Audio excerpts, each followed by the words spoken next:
This happened to me when I was in 4th grade. I am now 42. The internet as we know it wasn't around back in those days. So unfortunately I don't have any news articles to corroborate my story.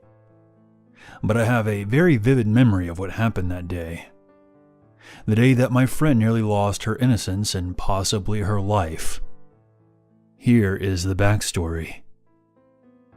I have always had this very weird habit that I still do to this very day. I don't know what causes it, but I've always walked on my tiptoes. When I would go to school, I would usually get picked on a lot for this.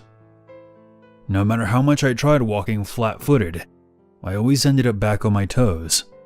This led my family to believe that I was destined to be a ballet dancer. As much as I love to dance, I was also a tomboy that preferred climbing trees to wearing dresses. So when my mother, who worked 2 jobs, took me to the community center and signed me up for ballet classes, I thought I would definitely have to learn how to like dresses. The dance instructor's name was Mulaney.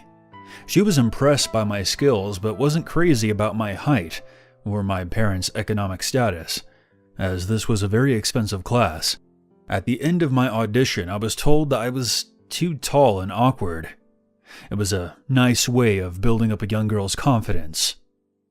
When I exited the classroom and entered the hallway, I heard Mulaney say under her breath that she would not teach poor kids. I stopped mid-stride and turned around. "Excuse me?" And that's when she replied, "I don't teach trailer trash, okay?" My face became so red that my ears were purple.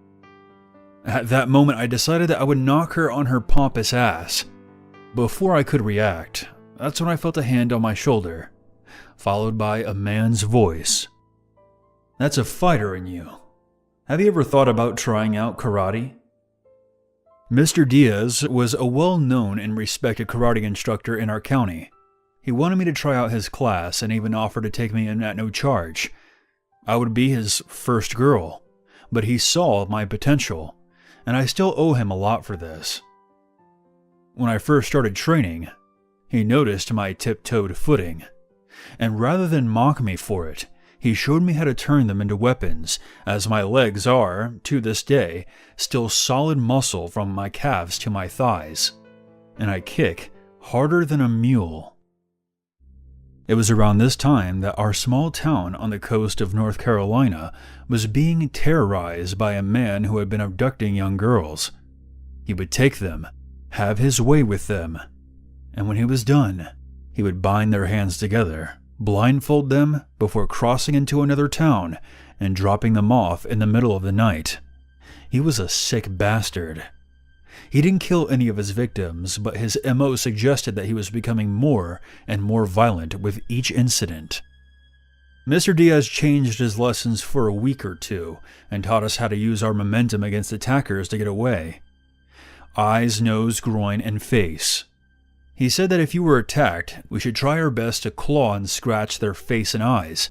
Not only would this have the chance of blinding them, but it would also make them easy to identify after the fact. More importantly, he emphasized the buddy system. He told us not to scream the R word, because unfortunately, while many people want to stop that from happening, he also said people don't want to see it, and carry that mental image around in their heads. We should scream, "Fire," or "I lost my arm." He said that as silly as the last one sounds, it works. People are compelled to look at a fire, but even more so if someone's arm is falling off. Okay, so now on to the day in question. I was in 4th grade, and the year was 1990, springtime. At the time, I was with my best friend, who we'll call Jenny. Jenny and I decided to take a little walk around the neighborhood we lived in.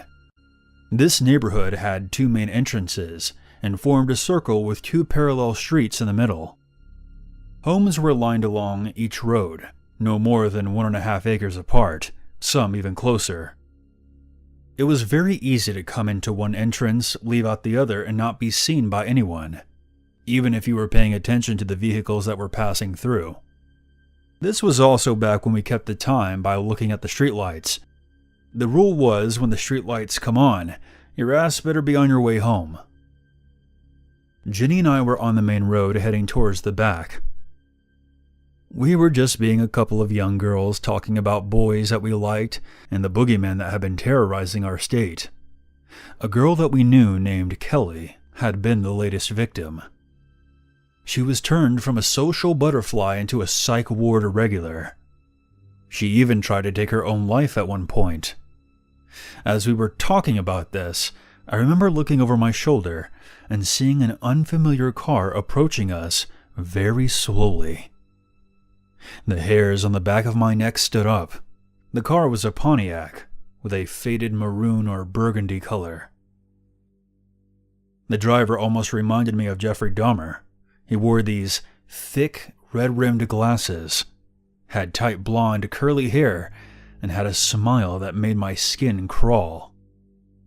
His window was down already, and he stopped the car beside us. "Hello, girls. I'm trying to pay my electric bill, and I can't seem to find the office anywhere. Can you tell me how to get there from here?" Coincidentally, the one electric company in our town wasn't even a mile away from our neighborhood. In fact, I could have walked straight through the woods and shown up at the front doorstep. The only way to pay to turn on the service was in the office itself. Again, this was a small town back in the early 90s. The driver continued, saying that he had to get there to avoid his electricity shutting off. Knowing that he had to have been there before, I stated, "It's where you paid to have it turned on, so just go there." That's when I noticed an open map beside him on the passenger seat. He explained that his mother had been the one to turn on the electricity, and he was new to the area, and had just come back from deployment. Something that struck me as odd was that his hair was a bit too long for being in the military, and he didn't have a sticker for getting on base. There are 2 military bases by us, Camp Lejeune and Cherry Point. Both of my grandfathers served in the military. Can you please just show me it here on the map?" He beckoned Ginny over to his car. Ginny was obviously unaware that something was off. I looked around and saw that no one was outside, and I quickly turned my attention back to Ginny and the man. The voice of Mr. Diaz echoed in my head. "Fight if you can't fly. Something bad will happen to Ginny if you don't." As soon as Ginny gets close enough, a look of pure evil forms on the man's face. Imagine seeing a human transforming into a demonic creature. That's the best way I can describe it. "Thanks, sweetie. Just point it out for me right here." He locks eyes with mine and gives me a sickly smile. That's when I quickly grab Ginny. "Wait! Don't lean in!"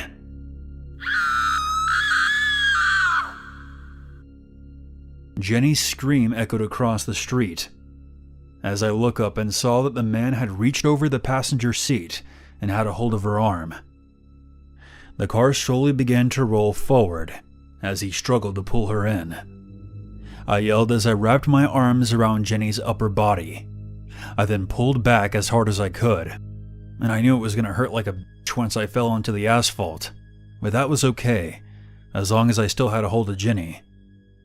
We both hit the road, and it hurt like hell, as I predicted. By this time, some of the neighbors heard us screaming, and had exited their homes. I pulled Ginny to safety as the car peeled away. One of the bystanders was the mother of my friend Brandon. She got the tags, and a detailed description of what the driver looked like and his car. The man that we encountered that day was the monster who had been preying on young girls in North Carolina. I don't recall his name. My mother made every effort to keep me sheltered before this incident, and it just got worse after this. Now that I'm a mother myself, I can understand better now. She was proud of me and my actions that day. Ginny was also very grateful, and I'm glad to say that she's still doing well. The girl that I mentioned earlier, Kelly, serves as an example of what could have become of her if I hadn't intervened that day. Kelly has had a rough life and doesn't really speak to anyone anymore. I don't know all the details, but the monster ended up being caged. The descriptions of the car and the driver gathered from my neighborhood aided in his apprehension.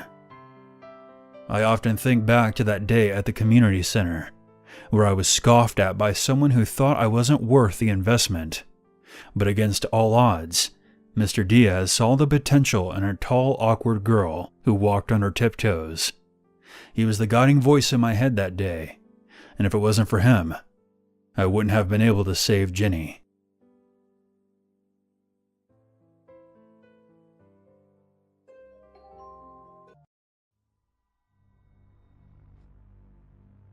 When I was around 18, I had gotten let go from my job as a part-time retail associate in Iowa City, Iowa. The reason for my termination was because the company was going bankrupt and couldn't afford to pay their employees. At the time, my parents made me pay rent and other expenses, and because I no longer had a job, I had to find a new one. Searching for a job was a hassle, and it didn't help that there weren't many jobs that were part-time. On top of that, I was also a part-time college student, which only added to the stress. Weeks had passed, and I still hadn't found myself a stable job. However, that was until one of my friends had called me, wondering if I could watch his dog as he was going on vacation that week. The reason he chose me was because the sitter who originally watched his dog had recently moved 3 states away and he couldn't find anyone else. The pay was $600 for 3 days, which was still enough to get by, but meant I would still have to find another job soon. Desperate for pretty much any pay, I accepted his offer and agreed to look after his dog. His dog's name was Jem. She was a gorgeous saddleback German Shepherd with the personality of a teddy bear. Of course I was intrigued. I had arrived to his house where he had left a list of all the rules. Feed her at this time, let her out every 2 hours, give her walks, etc. Basically the usual responsibilities when owning any dog. Caring for a dog may seem easy, but it gets stressful after a while when you constantly have to let them out. The first night went smoothly with no accidents and had gotten done every rule on the list. However, that was until the second night of dog sitting, where something happened that would completely shock me. For some context, it was around 8 or 9 p.m. I had ordered some food and was watching a movie with Jem laying next to me. At one point during the movie, she sits up and perks her ears while tilting her head, as if she saw or heard something. The house was next to somewhat of a wooded area, so I had figured it was possibly a squirrel or some other critter. Soon after though, she started looking around and began barking in the direction of the hallway. Almost immediately, she jumps down from the couch and runs to the hall. At this point, I started to get a little worried as I didn't know what she could possibly be barking at. Curious, I follow her and see that she's barking at the door that led into the basement. I didn't even dream of opening that door and instead pulled her away. However, she wouldn't comply and pushed the door open, fleeing down the stairs. Darkness filled the basement, and so I get out my phone to help light my way down. This was before Apple had built-in flashlights, so I used my screen to illuminate whatever was down there. After feeling around for it, I find the light switch and see Jem sitting by a small closet door. This was one of those closet doors with the see-through ridges, so I was able to slightly see inside. Ever so carefully, I approached the door and pulled Jem away, but not before taking a quick look inside. Staring back at me was an eye. Pretending not to notice, I drag her out of there and run to the living room to call the police. I tried my absolute best to whisper into the mouthpiece as I didn't want to make any noise. However, even with me being so quiet, it didn't help as Jem was still barking, As I'm on the phone with the operator, I begin to hear someone coming up the wooden steps from the basement. The person slowly knocks, as if it were a way to frighten me even more. All the while, Jem was barking her head off, trying to break down the basement door. The sounds of sirens being heard in the distance was music to my ears as they drew closer. All the while, I hear the person down there start running down the stairs and hearing a door open. Fortunately, police were fast to respond as they arrived to the house in minutes. As it turns out, police had found what appeared to be some secret room in the basement. Me, nor my friend, had any acknowledgement of this room and didn't even know what it was for. Our best guess was that it was some sort of wine cellar that was used back then. My friend paid me extra for the trouble, and I never dog-sat for him again. I'm not sure if police ever found the man, or the possibility that he's still out there somewhere. The scariest part about this is that there was reason to believe the man had been hiding in that room for months. Inside were stolen items, beer cans, food, and even a sleeping bag. My friend had since moved cities recently as him and his family couldn't shake off the paranoia. This just goes to show you that you can't even enjoy the safety and comfort of your own home.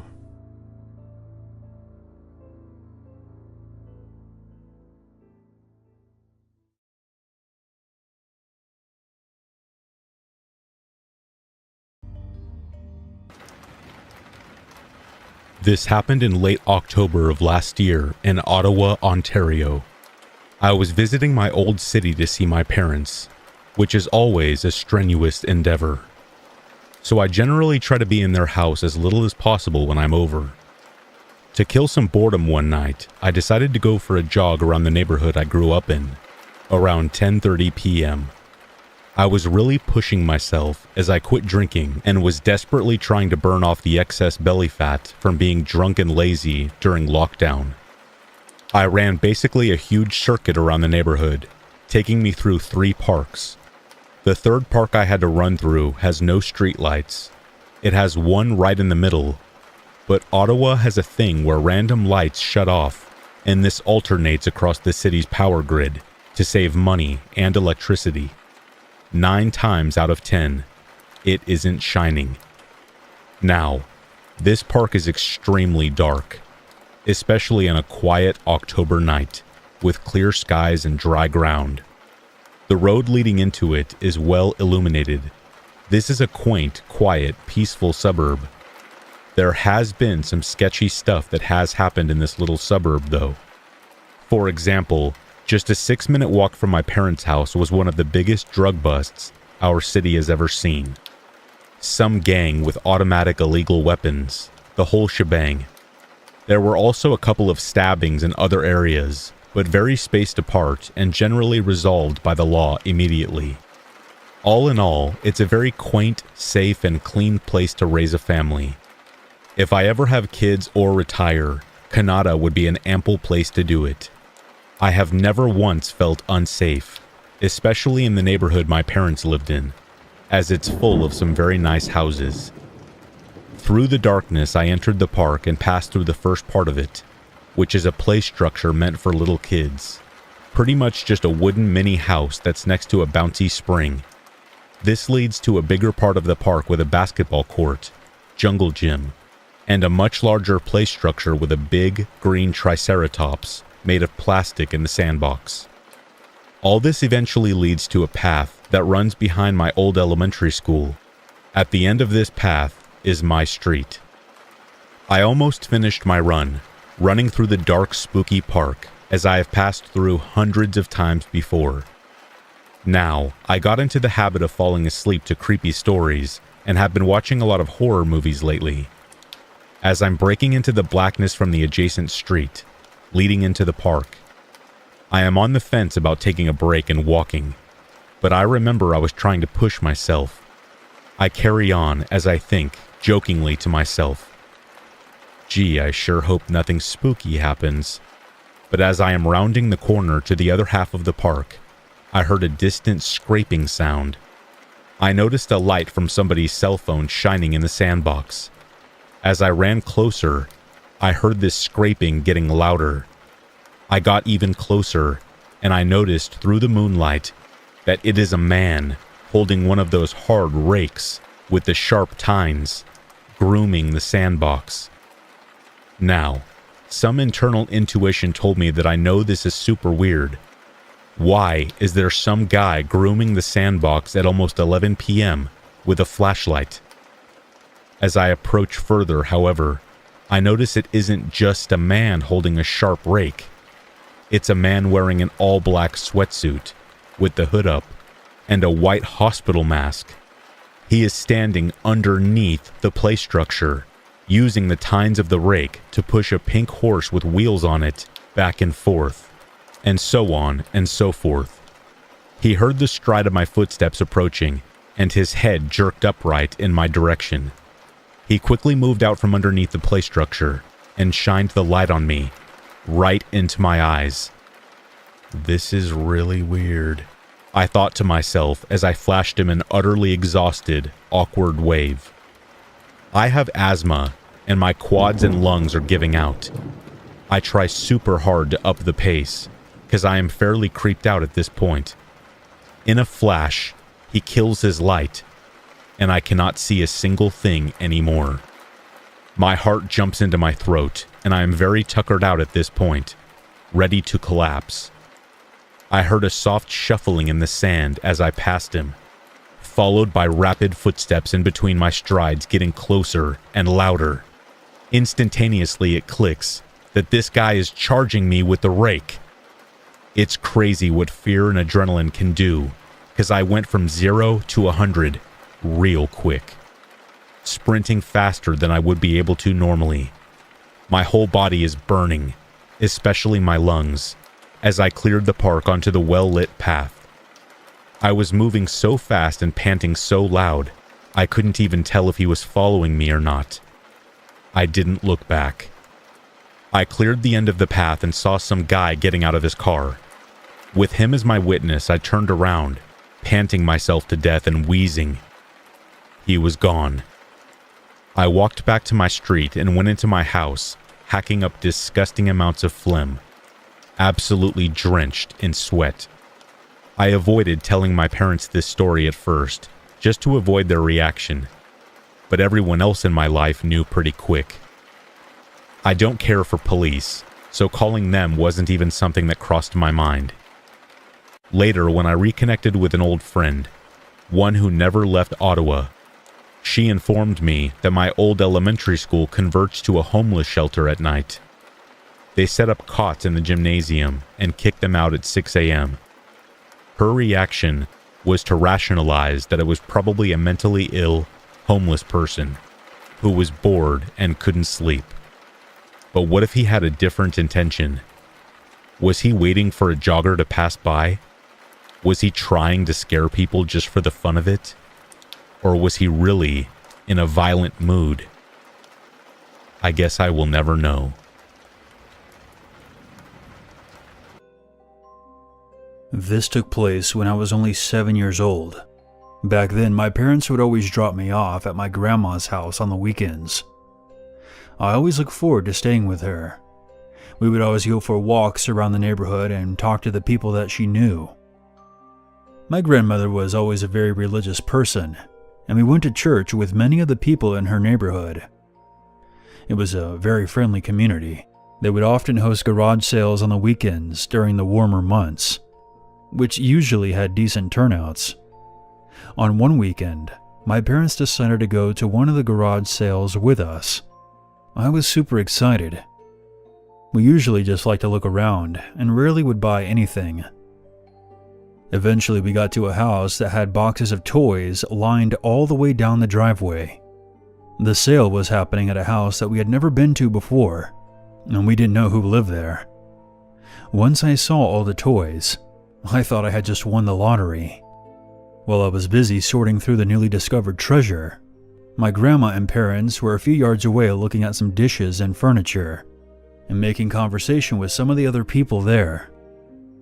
An older man, who looked to be around 60, approached me and watched me sort through the boxes with a smile on his face.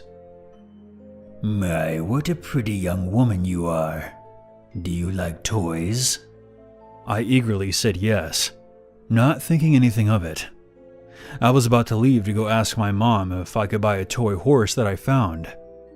But before I could go, he said that he would let me have it for free and gave it to me with a grin on his face. He started picking a few other toys out of the boxes and handing them over to me, insisting that I could have all the toys I wanted. He told me that he had way more toys inside of his house that I could play with as well, and that I should go with him. Before I knew it, I was being led into his house. My mom then came up behind me and pulled me away from him, and then asked what the hell was going on. She was furious, holding me tightly and staring daggers at the man. She must have seen what was happening just in time and intervened. My dad and grandma were right behind her. The man said nothing while my mom and grandma started screaming at him, and this caught the attention of every other bystander, and everyone was immediately suspicious. I don't remember what was said, because my dad scooped me up in his arms and took me back to the car. I remember my grandma calling the police before we left. I didn't understand the gravity of the situation at the time. I found out many years later that the man had gone to the same church as my grandma and had participated in a lot of the events hosted by the church, including the youth events. Apparently, the police found loads of child pornography on his computer and was sent to prison shortly after. I'm 19 now, and it still creeps me out thinking about what could have happened to me if my mother didn't see what was going on. Thank God she did.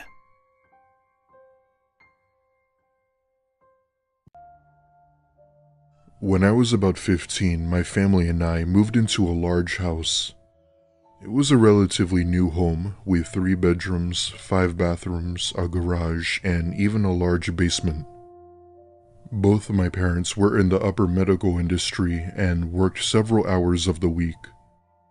This meant that I would be home alone for the majority of the time while they were gone. I love staying alone as I like to think of myself as mature and adult-like. At the time, we lived in somewhat of a rural area of Knoxville, Tennessee. Those who have been to or live in Knoxville will probably relate to what I'm talking about. While it was a nice city, the crime rate was high, and during this story, I got a taste of what that looks like. One evening, I had come home from school and my parents were at work. Unfortunately, this was around the time where COVID was still rampant, so my parents had to work extra. 15-year-old me immediately hops onto Call of Duty to cure my boredom. I play some matches for a few hours or so before going up to my room and taking a nap. I'd say I slept for a good 2 hours or so before I awoke to a noise from the kitchen.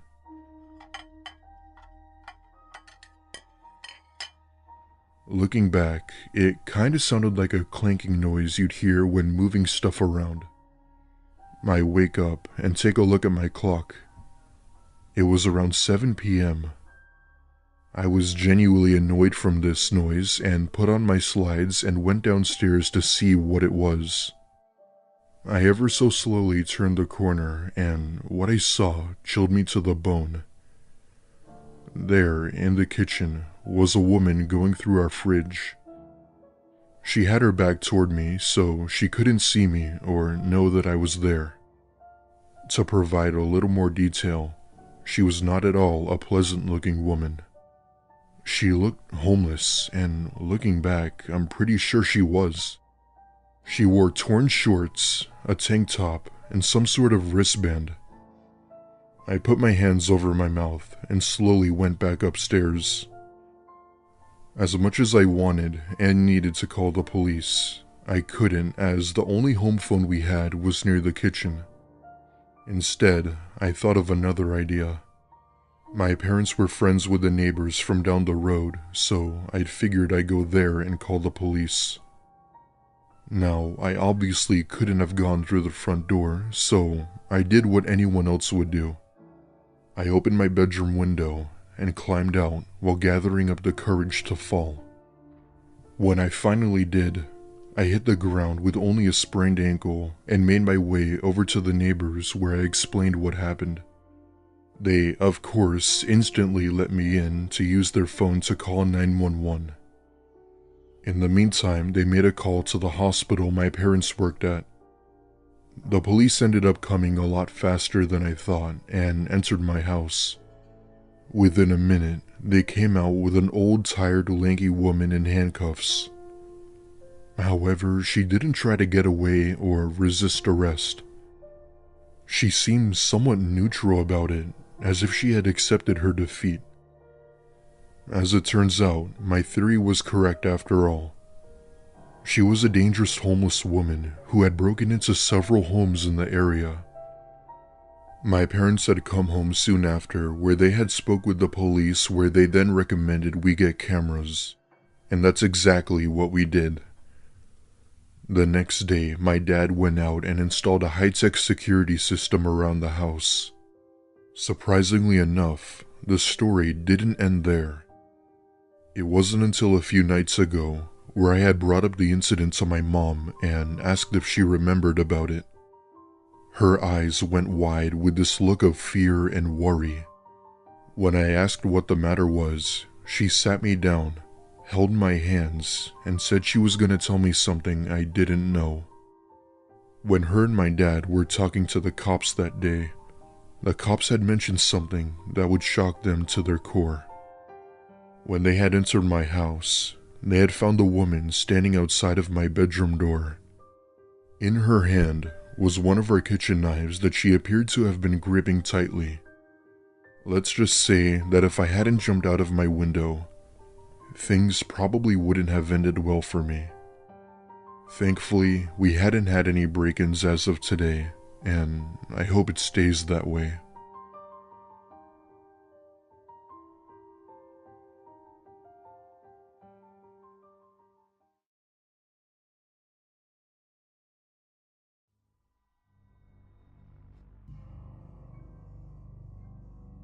Back in 2001, I worked for a major home improvement warehouse.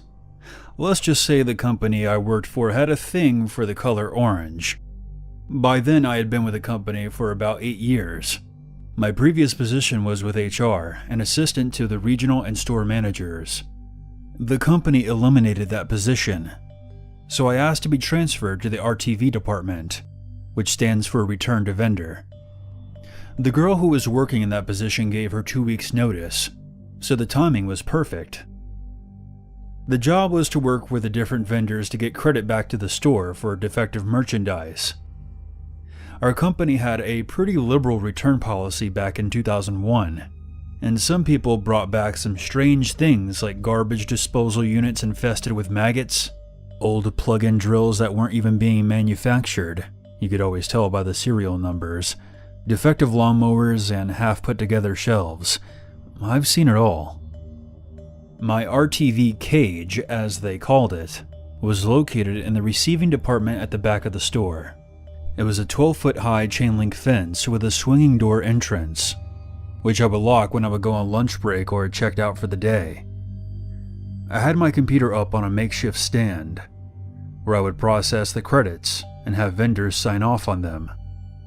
You wouldn't be able to see into the cage from outside due to all the bins holding the defective merchandise. One day, a vendor came in for some defective molding. I was standing at my computer with my back towards the guy as he inspected the merchandise, both the product and mine apparently.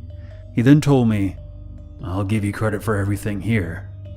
I was about to turn around and say, "Awesome, thanks," but was surprised with a flesh-colored, wrinkled, phallic-shaped hardware hanging out of his zipper. And he just stood there with his hands on his hips, so that I knew it didn't just fall out.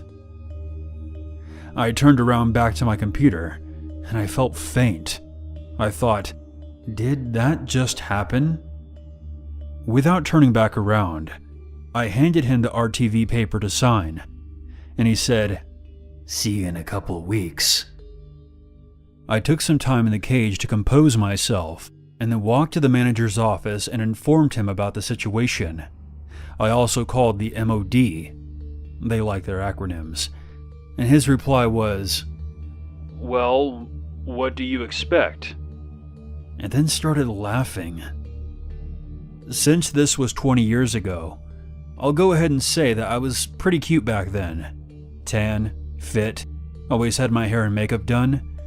No matter what I looked like, I didn't expect that from someone I had to do business with. The MOD insinuated that I should expect and accept treatment like that from time to time, and they weren't going to do anything about it. I called the company that the hot dog flasher worked for, and they said, "We'll look into it." Fast forward a few weeks later, and a coworker approached me and asked, "Did you hear? That molding dude did the same thing to a cashier. Now he can't come back into the store anymore." So, that son of a bitch didn't get fired? Apparently not. Looking back on this whole thing, I should have sued them. I'd probably be rich by now. Maybe I should have just laughed and said, "That's all you've got? I've seen bigger ones on newborn babies." But hindsight is always 20/20. In the moment, I froze, because that was the last thing I ever expected to happen.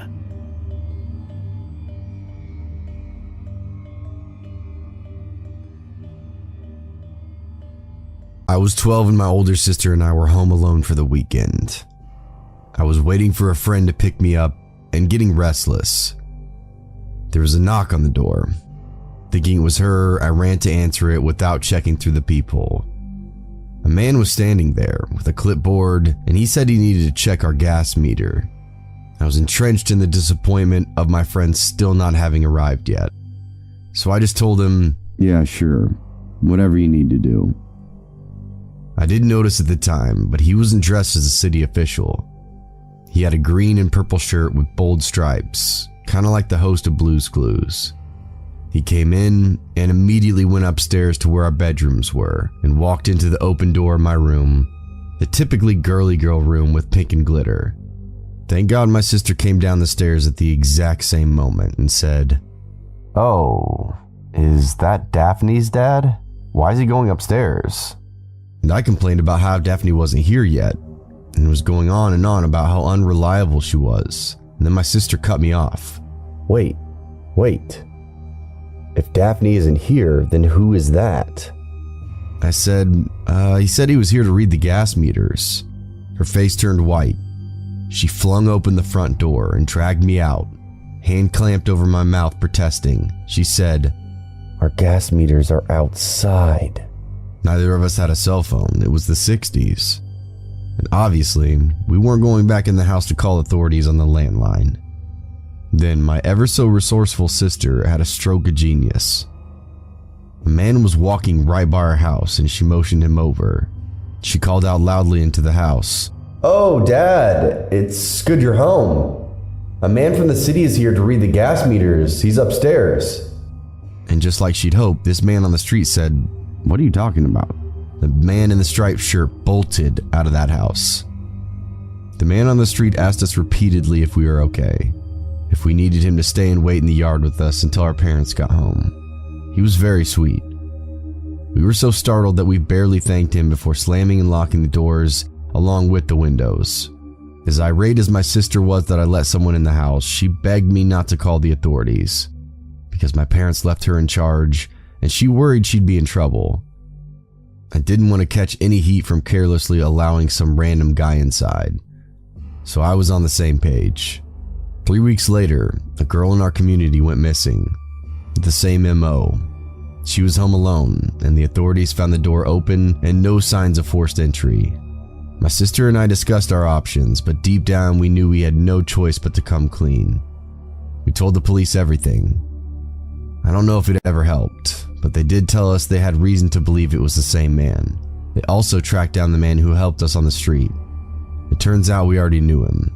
He worked in the butcher shop. We just didn't recognize him. He was lifelong friends with our family after that. Our parents were definitely mortified.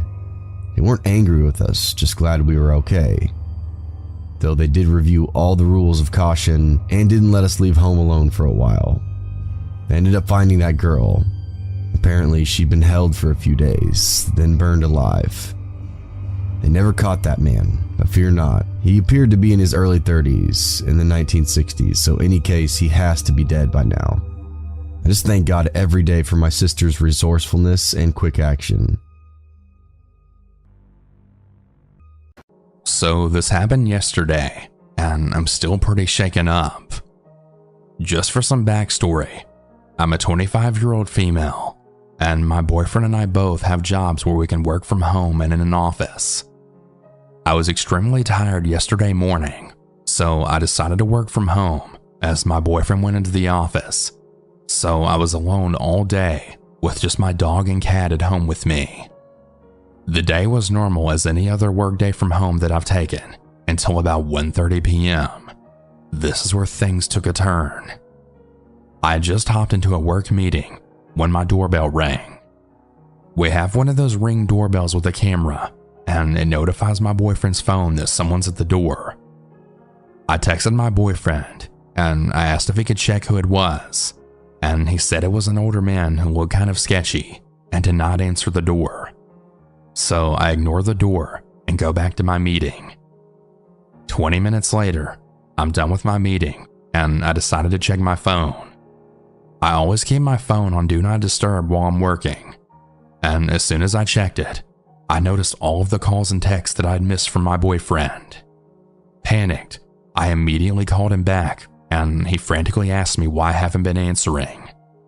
I told him I was in a work meeting and he tells me to look out the window as the man hasn't left our property yet. I very quietly walk over to the front windows of our house and peek out. And sure enough, the man's in our driveway.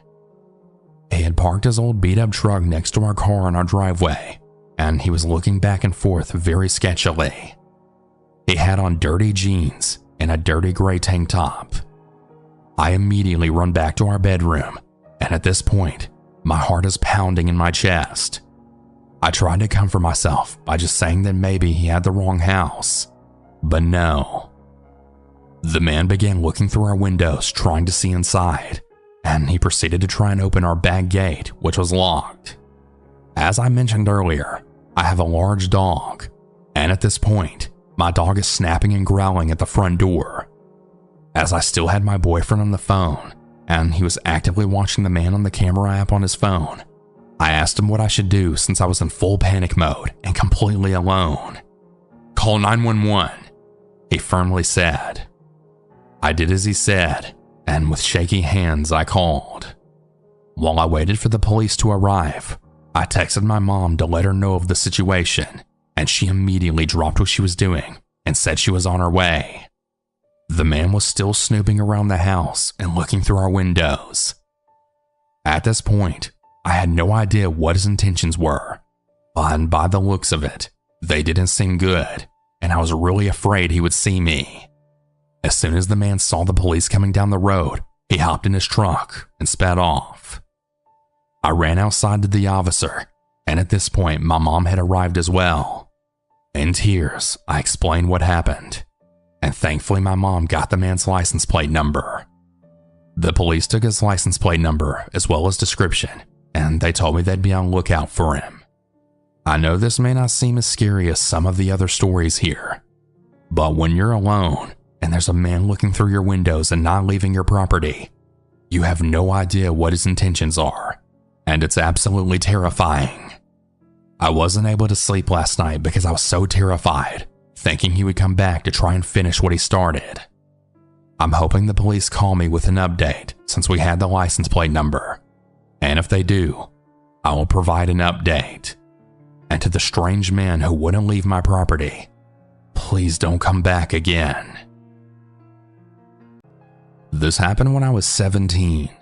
I'm 22 now, and still thinking about it haunts me to this day. I was at my house on a Friday night. My mother was out of town for the weekend visiting some friends, so I had the house all to myself for the weekend. That night, I invited my friend Dan over for the night, and we decided to watch a scary movie. We got some snacks and soda, and we then turned on my favorite horror movie of all time, which is Drag Me to Hell. The one where that loan officer denies an old woman's request for an extension on her mortgage, and she then gets a curse put on her, where she has to break it within 3 days, or she'll get literally dragged to hell. Anyways, about an hour into the movie, me and Dan were having a good time and laughing at random shit in the movie. I paused the movie because I had to go to the bathroom, and just as I walked into the bathroom, I saw out the window that the sky looked green. I knew that there was going to be a storm, but I didn't pay attention to it.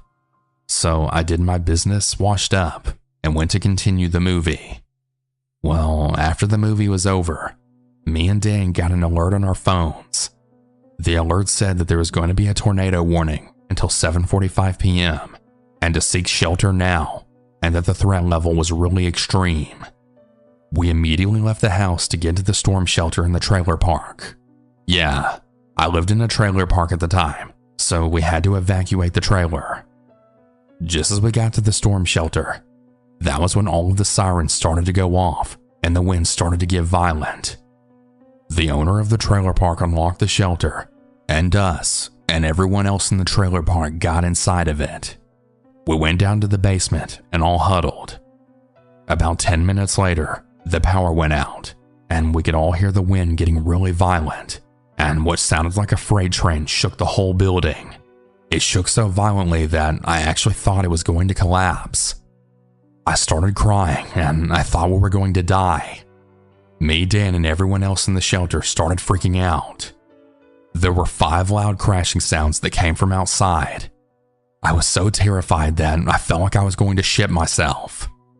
We then heard a loud roar of the tornado's wind from outside through the structure of the building. Then about 10 minutes of noise later, it stopped. We were then given the all clear. We all left the shelter, and from the damage we all saw, I couldn't believe it.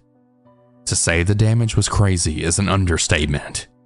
There were a few cars flipped upside down, a couple of trees were uprooted, and 3 houses were damaged. 2 others were completely leveled, and another house had a car crash into it.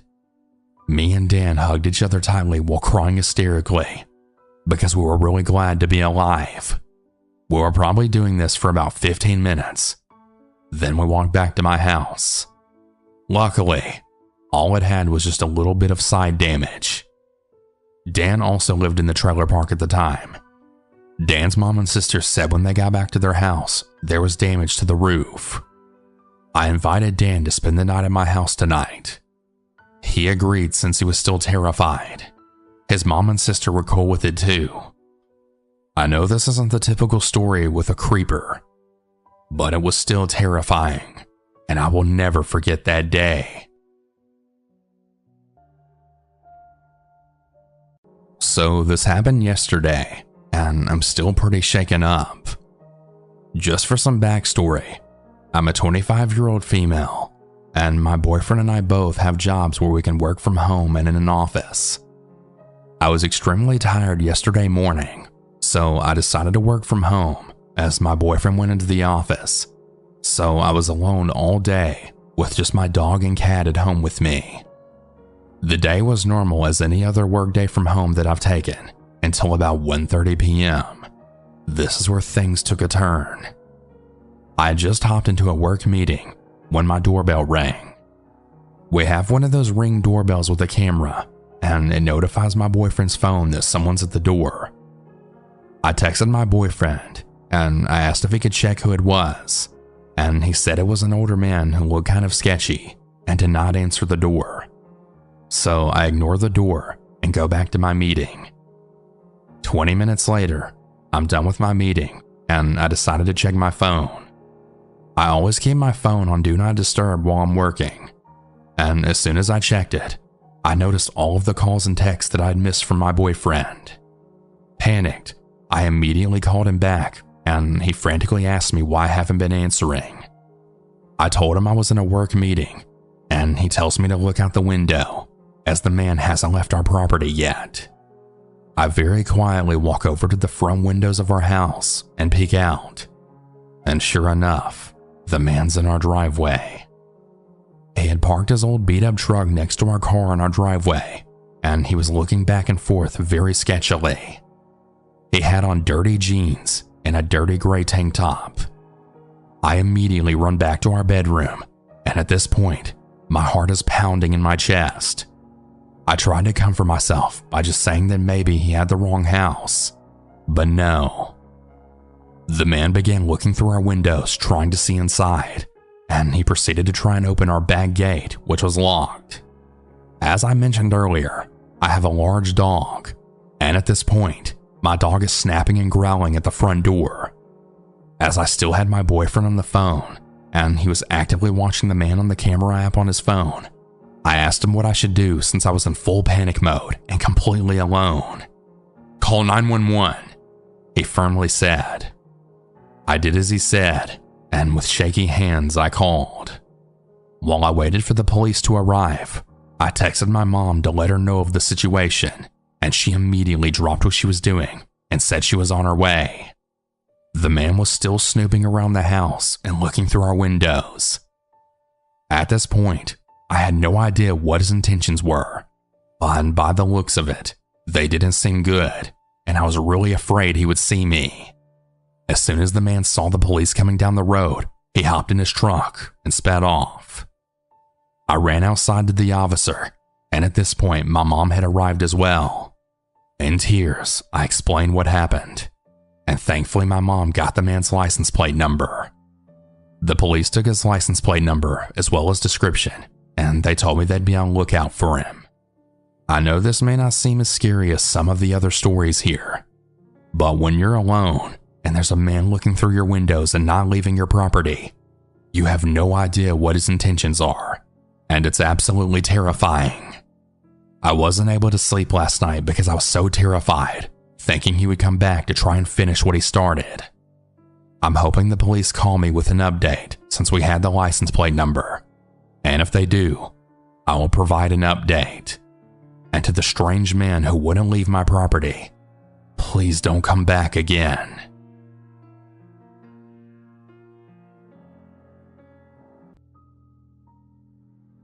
For a bit of context, this happened to me about a week ago in the middle of the night.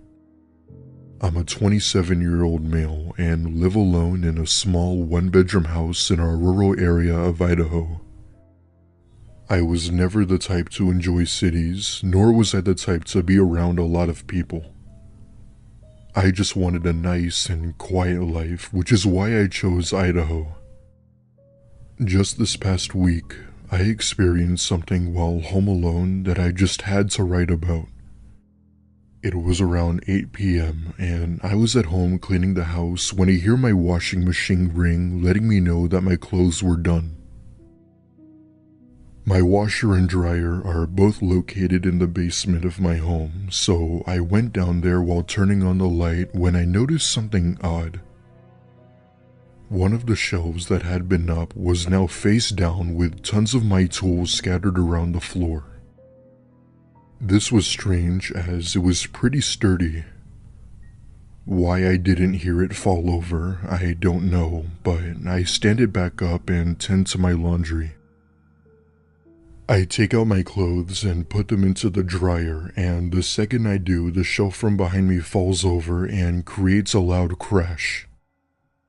I instantly turn around to face the direction of where the shelf had fallen, and there, standing next to it, was a tall, lanky man with a disturbing grin. He wore a white shirt, baggy pants, and just simply looked dead inside, as if he were extremely tired. I wasn't sure what it was, but something about this man really creeped me out, and not to mention that he kinda looked like L from Death Note. The minute I laid eyes on him, I let out a, "Who the hell are you?" in a short, scared, angry tone. He gave no response and just kind of stood there looking at me, staring into my soul.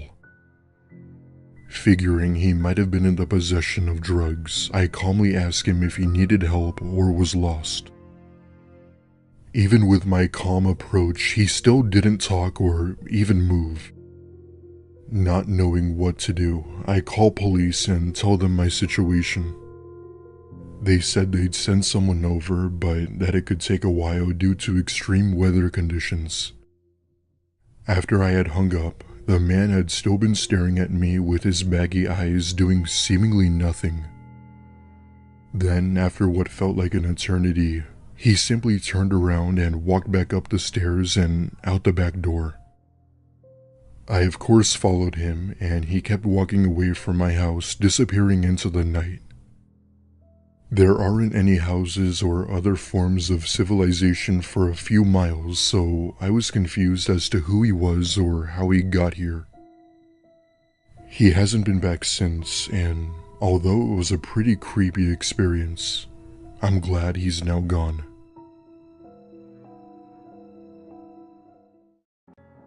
For context, I'm a girl, and the story took place when I was 18 years old. At the time, I was living with my father, but he was working long shifts away from home, so I spent a lot of time alone. One day I was home alone and trying to study in my bedroom. It was around 7 p.m. and dark outside. I was used to studying alone like this with my headphones on. My bedroom was at the back of the house facing the garden, which has a gate at the back leading to a large field. It wasn't unusual to get distracted by the occasional noise at night because the fields were really popular with dog walkers. This time though, it was different. I was trying to focus on my homework when a bright light came streaming through the window. I peeked out expecting to see a person and their dog, but I couldn't locate the source of the light. I went back to what I was doing, assuming it was someone walking who'd accidentally shone the light at my window. The next night it happens again. A bright light through my window, specifically with no dog walker in sight. This time I was frustrated, and I questioned if it could be the same person being creepy or trying to see into my room as I kept the curtains open. I spent longer looking out the window this time, trying to figure out the source of the light. I soon realized it was coming from somewhere close. It was coming from my own garden, and the gate connecting to the field seemed to be open. My heart started beating really fast, and I didn't know what to do. I quickly texted my dad, saying that I thought someone was in the garden. He told me to make sure that all of the doors were locked, and that he'd be home as soon as he could. I snuck down the stairs as quietly as possible, not wanting whoever was outside to know I was there. I checked the front door, and thank God it was locked. I crept to the back door facing the garden, and just as I was about to check it, I then saw the handle going down, like someone was trying to open the door. Thankfully that door was locked too, but they did try a few times to open it. By this point, I was absolutely terrified and shaking. I heard them try and pull at the kitchen window as well, but they had no luck. I tried to get a look at the person, but all I could tell was that they were white and tall. It was too dark to pick out any features. They seemed to be getting frustrated now, and then started banging at the window like they wanted to force it to break or open. I looked towards the front of the house, and my dad's car still wasn't there, and I was getting worried.